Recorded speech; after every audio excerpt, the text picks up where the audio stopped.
You wanted the best. You've got the best podcast, the hottest podcast in the world. The Chris Voss Show, the preeminent podcast with guests so smart you may experience serious brain bleed. The CEOs, authors, thought leaders, visionaries, and motivators.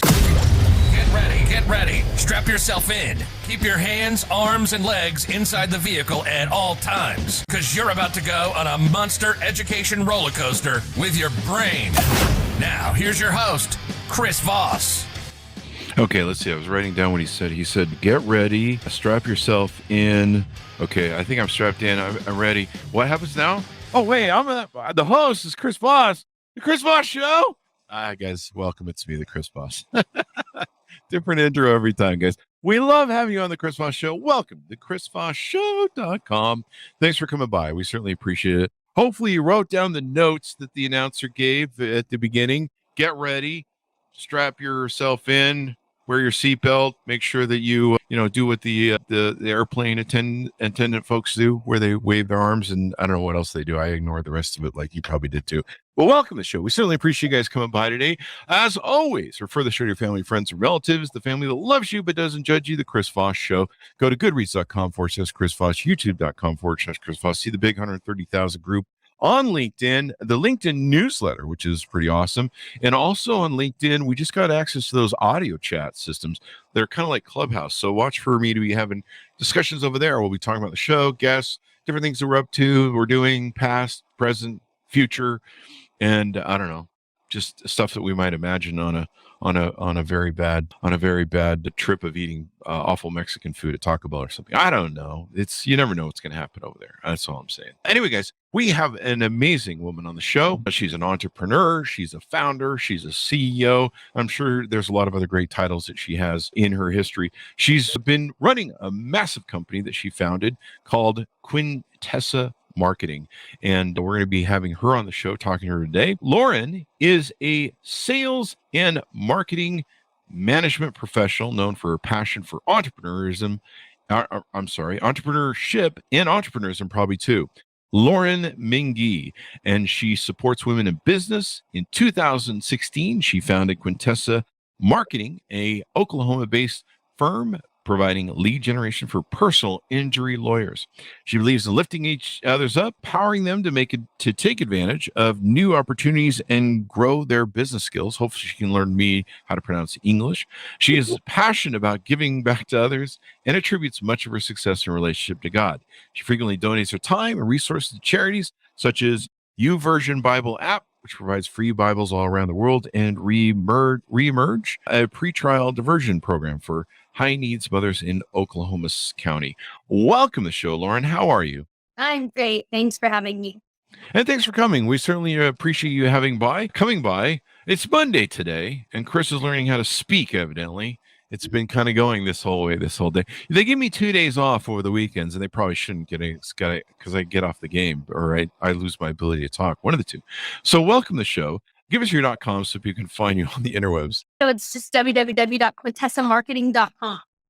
There you go.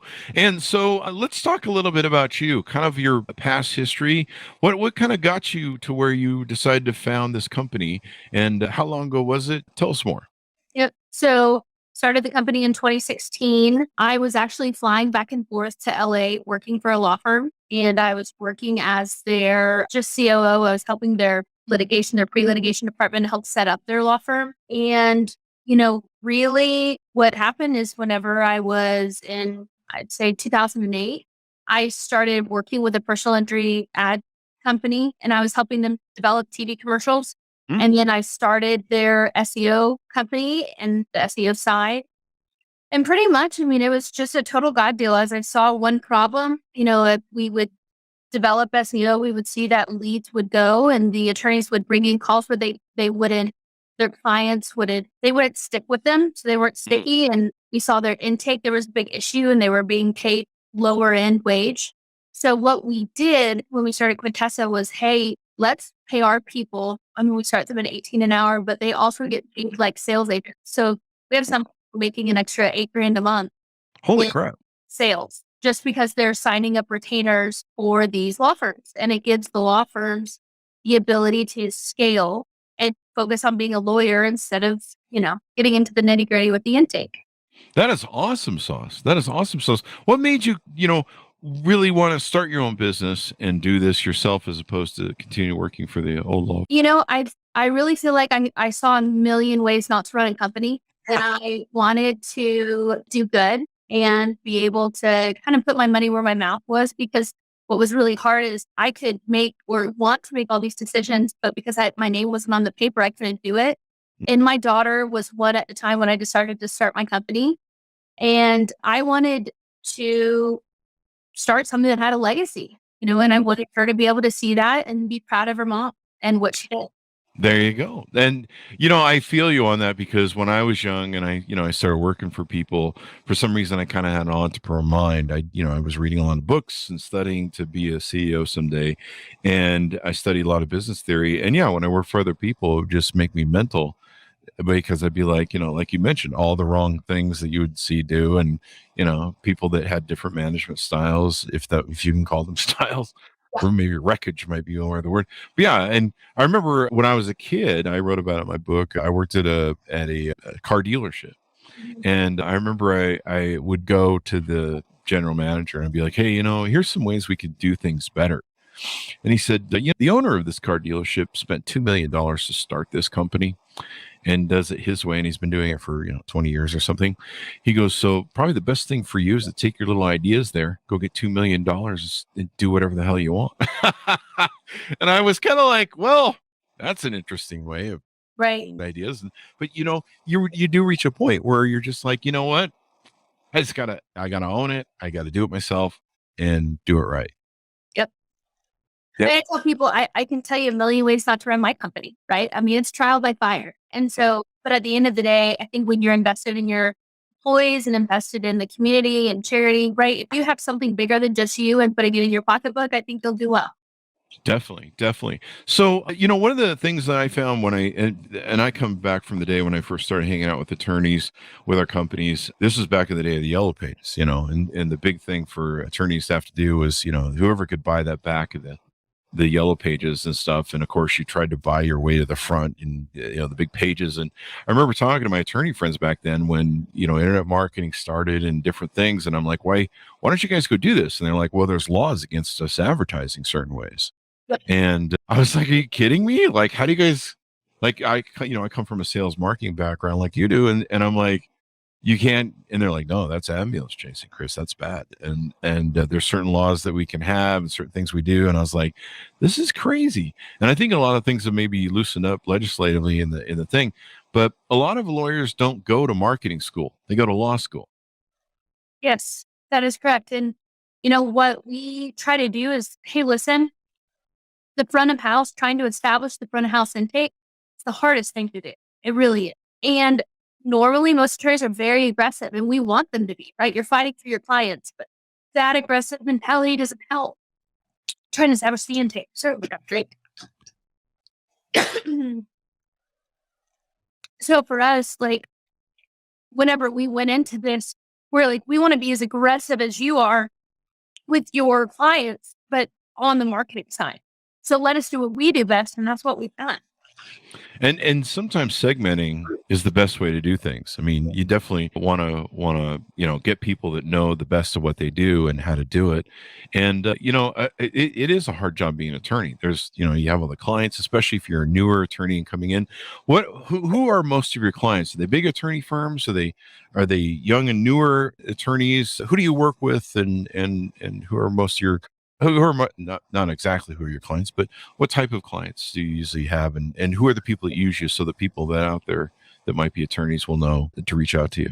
So I would say medium to larger size firms. I mean, small to large, it really doesn't matter. So it kind of depends on the market. So for instance, in some markets, there's very large behemoths, and other attorneys, they've either been there for 20 years and a large person's come in and they can't get the same type of leads anymore. So we give them a competitive edge, right, in the marketplace, because we're doing other types of advertising that these big PI law firms aren't doing. So in one instance, we may work with the number 2, 3, and 4 guy. But then also on the flip side, let's say that a new lawyer has backing And he's like, I need to do this, but I want to do it right. So what we do is we help establish processes. We'd say you need people, pockets, and processes, right? If you have those things, then you'll be successful. So we try not to limit people. Obviously, we have to have a minimum of what they spend per month to get a good cost per case. But we've seen people that start with us that, they're getting 20 cases a month and now they're getting 500 cases a month. Wow. And so, we deliver over 4,000 retainers a month to attorneys. And I thought what was really interesting about your service is you deliver the actual retainer, the signed contract. Is that correct? Yes. Do I understand that? Yep. So that's more than just a lead, right? Yeah. I mean, I'd say what we do is to take that front of house vetting. So of the leads that we get on your retainer, it depends on the law firm, it depends on the state, depends on the laws around it. We convert between 50 and 70%. So on the high end, they're at about 70%, but it's all signed, sealed, delivered, right? So call it the and me or whatever you want to say, but at least they can take that and then decide, hey, we can definitely help them after getting the police report, or hey, this isn't something we can end up doing. But the hardest part is getting it signed up. Yeah. I mean, getting them signed on the dotted line, that's real key in marketing and business. What areas do you cover? Do you cover all 50 states in America, or how does that work? Yeah, we're in all 50 states. We really are limited anywhere. We're really limited by dollars. So what's really hard is to find the right attorney that has the right, I'd say, values that match up with Quintessa, because we just don't want to help certain, just one type of attorney. We want to really make sure this is a partner. So for us, it's not about just getting bigger, because we give away half of our profits. And so we want to make sure that whoever we're working with, they have the same philanthropic mindset of it's not just about making, building their pockets or building their firm financially. And so we want to make sure we partner with the right people. Definitely. That makes a difference. When you said you give away half of your profits, tell me a little bit more about that. Yeah. So when COVID hit, right before COVID hit, actually, I had a big growth spurt. And I was sitting and we were listening to a message, and it was talking about just generosity. And I talked to my husband and I said, hey, listen, I want to start giving away a large amount of money. I'm like, can we give away like half our revenue? And he's like, you cannot give away half your revenue. Like, that's not, we don't make that. I'm like, well, tell me what I can do. Right. Because I just, big idea. So he said, you can give away half your profit. And so the minute that we did that, our business tripled. Wow. And what was really cool about that, every year I've been in business, I've either doubled or tripled our revenue. And I feel like a lot of it is because, say whatever it may be, because we're able to help other people. I mean, we get to do better. And I think we've just been blessed because of that. That is awesome. I mean, giving back is one of the most greatest things you can do as an entrepreneur. You can reach that point where you can give back, and then you can make a difference in your world. And then it's much more than just building a business. It's making the world a better place on top of what you're doing in your business to help people. You offer two main services I see on your guys' website. Tell me a little bit about that. So, we offer the retainer side, right, which is just going out to the marketplace and doing that. We also have done consulting for different law firms, but I think our bread and butter, 99% of our business is just the lead generation side of things. We'll help attorneys if we're growing them and they need a new website or things like that. But we try to be a one-stop shop for them and steer them in the right direction. Mm-hmm. That's pretty awesome. You guys cover mass tort lead generation services? Yes, we do. There you go. So stuff like Mesophilia, Roundup, Zantac, all the different sort of class action sort of actions that are out there, I guess. Yep. Camp Legion's a big one right now. But really, if it's something that an attorney can make money off of, or a goal where someone's been hurt in an accident, we want to partner them with the right attorney. And I know we've had attorneys on before that have talked about lead generation. I know that, it's a big challenge to try, and especially with locales, with areas or zip codes, because people will type into Google attorney near me, or, injury attorney near me, or car crash accident, things like that. And being able to get targeted in that zone of being near or close to a proximity of zip code is a real big deal. Do I have that correctly? Or tell us maybe how you deal with that. So for us, ours is a little bit different. We do things differently in that we cast a really big net. So for us, we focus and target statewide. And then what we do is if an attorney, let's say, for instance, is in Oklahoma City and they get a lead in Tulsa, then we'll help them find providers or medical providers, whatever may have you. But now with COVID, people don't want to come into the office. They want to do everything over the phone. So in 20 minutes, I mean, it's pretty amazing. We're getting them to sign a retainer for someone they may have never heard before, right? Wow. That's sales. And so if we can do that and then we follow up with the client for 7 days, well, it doesn't matter where you're at because you're helping the client. What are your processes? And that's where I think that really comes into place. Yeah. So are you doing, it sounds like you're doing business with people over the phone instead of having them come to the office, and you're doing the internet thing of signing contracts and all that good stuff? Yep. So we generate most of our stuff through, Google, Facebook, YouTube, all of that. People call into our sales side over here, and it's based on this, and we qualify them and get them signed up on the lawyer's retainer, and then we live transfer it to the attorney after it's signed. Awesome sauce. Awesome sauce. That's great. And a lot of companies, when when COVID hit, they were so used to doing that in-person thing, restaurants, you name it. And a lot of them didn't have websites set up to be able to handle, over business on Zoom and business over the internet and stuff. A lot of them weren't set up, and they had to scramble. So I imagine there were a lot of people that really needed your services when that happened. Yeah, what was really interesting is people in California, that was where we saw the biggest need, where we had lawyers calling us saying, hey, we know people are still driving, but we can't even go to the office. So all of a sudden they had to be virtual. Yeah. And had to, convince people pretty much. We were the only ones. I mean, Oklahoma didn't have a lot of COVID restrictions. We were considered essential. So we were able to stay in office. So we didn't have remote days, and we were able to provide, I think, a lifeline to a lot of these, where states were really, locked down with COVID. Yeah. California was really locked down. I think they in New York probably had the hardest lockdowns. And given the size of their populace, I mean, it's 12 million people, I think, in LA in the very closest radius. I've lived there. I've seen the traffic. But no, a lot of attorneys, they don't get prepared for marketing and everything else. I think one thing I heard you in an interview say is you also help, say, if an attorney firm wants to move into a new zone or expand in a zone, you help establish that? It is. So I'm a very competitive personality. I mean, that's just me. And so what I love is when an attorney will say, hey, I want to move into, let's just say Wisconsin. I have no billboards, no TV marketing. I'm like, great, you'll have a case in 24 hours. Like, wow. That to me is a pretty cool thing that we're able to establish. So our marketing, our turnaround time on getting them new retainers is 24 hours.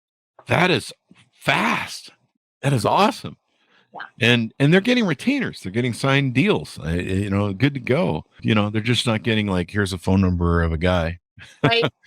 And that's awesome sauce. What are some things or aspects of your business that we haven't talked about that we should touch on? I think our biggest thing that I'm proud of is our employees. Whenever I came back from Dallas, I was running a company down there, and I couldn't get hired because I didn't have a college degree. And that was kind of ridiculous. I didn't have a piece of paper, but I have more experience than most people. Yeah. And so we flipped employment on its head in Oklahoma. So we offer opportunities to people that they don't have to have a degree, and they can make over $100K a year if they show up and they do their sales and they know what they're supposed to do. That to me is the thing I'm most excited about, as well as the charities, giving people second chances that otherwise may not happen. That's true. I never went to college. I built my first company I started my first company at 18 and decided to skip on college. But I did educate myself. I read Harvard Business Review and kind of gave myself my own personal customized MBA. And then I started our first multimillionaire companies when I was 22, and we built a ton from there. And I never have been to college in my life. I remember sitting across my expansive desk in my giant office, interviewing college students that had gone to college for 4 years to learn how to sell and couldn't sell their way out of a paper bag. And I was offering to pay them, I think it was like $2,500 a month. And I'm sitting there going, these guys went to college and I did it. And, here we are. So yeah, that's awesome that you were able to do that, and you offer the same opportunities to everybody. College is there's a lot to learn, and I don't discourage people from going to college, but yeah, it shouldn't be something that locks out of people of opportunities, because, I think Elon Musk is even famous for saying something along the lines of, just because you have a formal education doesn't mean you were educated, or something along those lines. I'm paraphrasing. On your business, so most people that might be out there that might be attorneys, what's the best way for them to reach out to you, for them to explore, seeing if, a relationship with you, your firm, might be beneficial to them? I would say going to quintessamarketing.com and either calling our phone number and leaving a voicemail. You'll either get a call back from myself or one of our VP of sales or sales guys. But what's great is we go through everything. We set you accurate expectations, and it's a pretty easy turnaround process. So within 24 to 48 hours, you're set up and getting leads. So that's extraordinary. I mean, it sounds like it's something you can just keep expanding on and building on. And I still know a lot of attorneys to this day. I mean, it's one of those things that sadly happens when you become successful. You need attorneys, and it's the marketing is not their thing. They're very good at their legal paperwork, dealing with the courts and the rules and regulations of the courts and stuff like that. And of course, knowing what they have to kind of know, but you have to know so much of it. I mean, there's so much of it you have to consume and get really good at and be professional with that. I've often looked at them, and kind of like when you're in a company, I mean, you as a CEO, sometimes you can't be the masters of everything in your company, especially when it reaches a certain scale. Talk to us about, there's one thing I was looking at your website, Empowering Oklahoma Women, where you're looking to invest $100,000 in local women-owned businesses and female entrepreneurs. You actually have a thing on your website, I believe, where people can apply for that. Tell us a little bit about that, please. Yeah. So as a female entrepreneur, I didn't have a lot of resources and I didn't really know. And it's just, to me, it's really sad because again, there were probably, I had at least 20 times where I probably shouldn't be in business just because of the bad decision that I made that I just didn't know about, or a promise that didn't deliver from a financial institution or whatever may have you. And I think that a female entrepreneur, entrepreneurs in general, but even females, there's not a lot of mentors out there. And I think that's super discouraging. And so for me, what I'm excited about is, hey, Oklahoma's a great state to live in, great cost of living. You have a lot of opportunities here. And if you want to do something and make an impact here and have something that to call your own and you're limited by finances, that's ridiculous, right? Like that shouldn't be something. So that's why we've opened it up to be able to do that. And I actually get to speak on our Senate floor in the next couple of weeks about the hardships we go through, in Oklahoma and just how they need more mentors. We did some studies, and what we found out was like it's more expensive for women to have daycare than it is to go to college right now in Oklahoma. And that to me is just super frustrating because you shouldn't be limited just because of something like that, whether it be daycare or things of that nature. So we're trying to make some changes here, make some good changes. Yeah, daycare has gotten extraordinarily expensive, especially after COVID, where it's just crazy. I don't know how people afford to have children. I can barely afford my 2 Siberian Huskies. They be in a house at home. We have 4 kids and 4 dogs, so oh wow. Yeah, we're working on it. Yeah. So is there a child for every dog? Is that the equation that's working? It didn't end up being that way. We didn't think about it, but it was kind of where we're at. I love dogs. The more I get to know people in the world, the more I love my dogs. So there's I've been out there in public. It's interesting sometimes. There's lots of good people in the world though. So this is pretty interesting. I love the concept of it. Like I say, because I've known attorneys for 2 decades. I was like, how are you guys ever going to make the transition from yellow pages back in the day? I'm telling people how old I am to the thing. I mean, back in the day, it was like, everybody knows this from my generation. Whoever was on the back of the phone book got most of the leads, and it wasn't very democratic because you couldn't get the back of the phone book. But now you can, there's so many different opportunities of online marketing. But you really want to hire somebody professional. You can spend a lot of money. Have you seen clients that have spent a lot of money trying to do it themselves and end up wasting a bunch of money? Unfortunately, that's another reason why I started Quintessa was there's a lot of really bad lead generators, unfortunately. And so, we had heard, from one of our firms in California, they had either 500 or 600,000 in pending lawsuits of lead generators that took their money and ran. And it was a standard. Oh yeah. It's like our annual, what? I couldn't believe that. And so, It's because in personal injury, they can do, if you have your processes down, you can make really great money, right? And they should, right? Yes. Lawyers should make great money if they're able to help their clients. So because lead generators know that, they can charge a pretty penny. And of course, they'll promise the world. And then, most of them don't deliver. And so that's why, we don't have issues delivering. And why, my COO and my husband, they've now really pushed me like, hey, listen, we need to put Quintessa out there because we're doing this service to these other people going to these lead generators. They're getting taken advantage of, and it's just not fair. Oh. I wouldn't want to be running off with attorneys' monies because they have an easy ability to file lawsuits and stuff. So it's probably you would think so, but these lead generators, like when you do a little research and you just see like they've filed bankruptcy how many times? Like seriously, it's professional. It's like a game, huh? It is. Yeah. Wow, man, that is unfortunate. Well, it's good that companies like yours are out there doing this. And like I say, I've known so many attorneys that struggle with it and that need to do it. I love the attorney business. If I could go back to my youth in college, I'd probably be an attorney, and I'd just be a great attorney.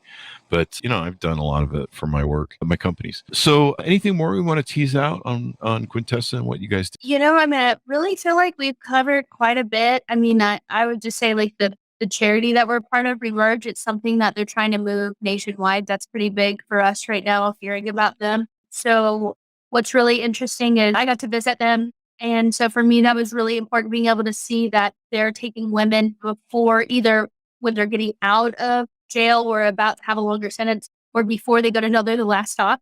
And it's like a 3-year program that they put them through, and they help them with daycare. They help them just how to become a functioning member of society and how to get away and break some generational curses, but also how to be with the right women. Because sometimes you can do everything right and then you get pulled back in the wrong crowd. And so for us, I hope this also helps. Like if there's any other charities like contacting us, because again, we give away half of our profit. We want to work with companies like that and continue to grow, because then we get to help people like that and make the whole world go round.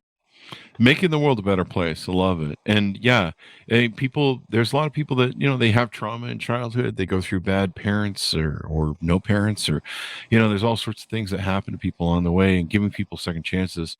I'm not a big believer in just throwing people in jail. I mean, there are some people that, they do need to be thrown in jail and left there, maybe Jeffrey Dahmer, et cetera, et cetera. But there are a lot of people, we just send them to jail and they just learn to be bigger criminals than when they come out. And rehabbing people, we've had some people on the show that have pulled people out of prison. We had Brittany, her last name misses me, but she worked with the and helping get prisoners released and different things, extended sentences or issues with their things. And rehab, we've had somebody else who's a good friend of mine. She helps prisoners come out of jail and find jobs and get hooked up and learn new skills and really get integrated back into society. And we need more of that. We need more assistance, because you can't just throw people away. Some people you can throw away. Yeah. Yeah.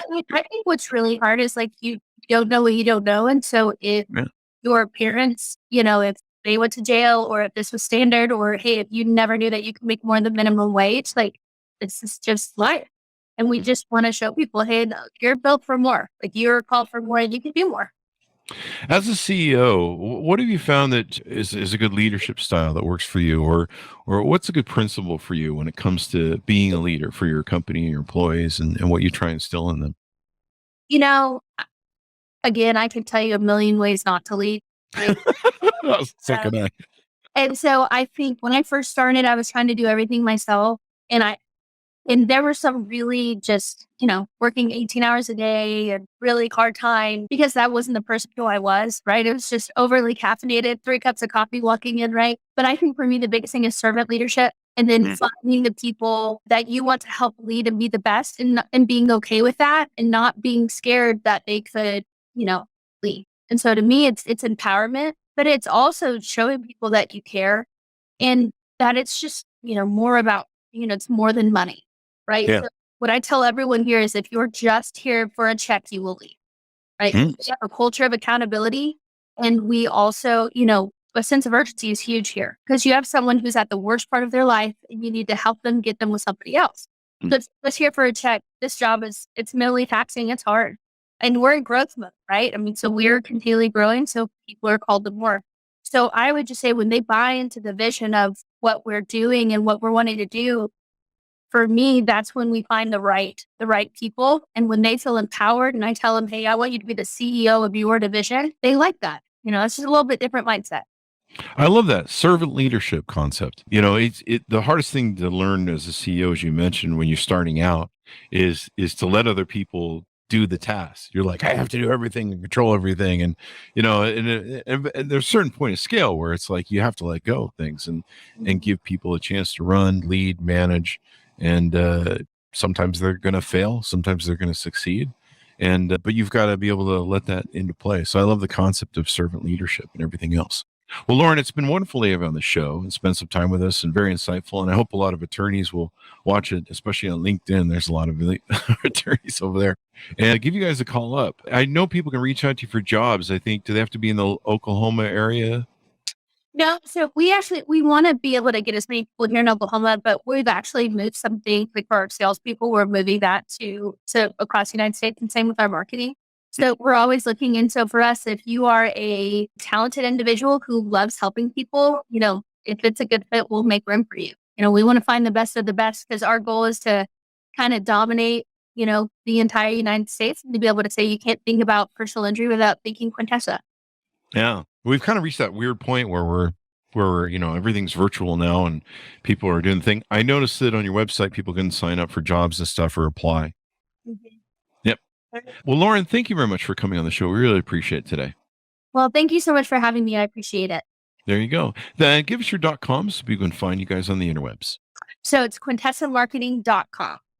There you go. And thanks so much for tuning in. Be sure to check us out. Go to youtube.com/Chris Voss for the show to your family, friends, and relatives. Go to youtube.com/Chris Voss, goodreads.com. There's so many links. LinkedIn, go follow us over there as well as we're doing. All the great places where the show is at. Stay tuned. Be good to each other. Stay safe. And we'll see you guys next time. And that should have us out.